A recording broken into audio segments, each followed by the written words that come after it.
Kamakailan tinaguri ang Atlantis ng Nueva Ecija ang Pantabangan. Lumitaw kasi sa Pantabangan Lake ang guho ng ilang lumang istruktura ng lumang bayan.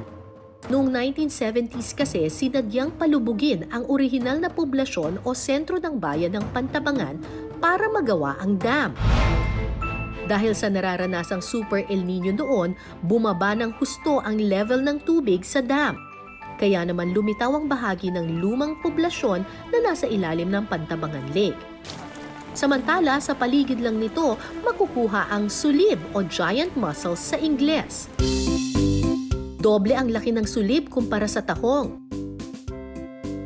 Itim, brown at berde ang kulay ng shell nito.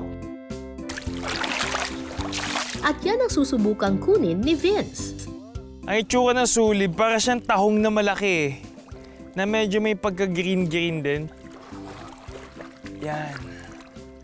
Ayun o, kung makikita nyo, parang tahong din siya. Na parang doble yung laki.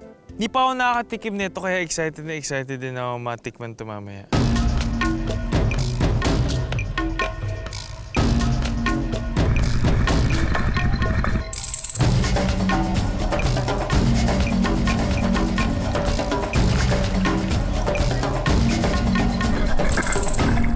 Ito na, may nakuha na tayong sulib.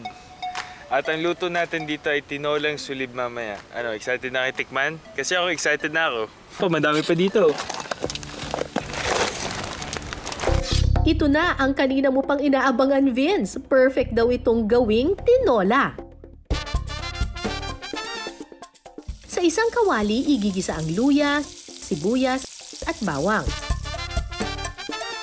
Sabi, ang daming sangkap ah. Yan ang sekreto. Sa masarap na pagkain. Made with love. Yes. Ilalagay ang sulib.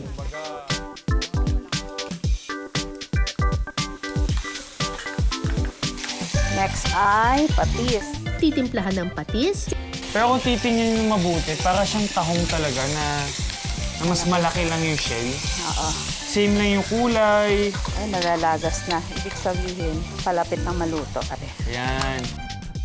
ilalagay ang sayote, bubuhusan ng tubig,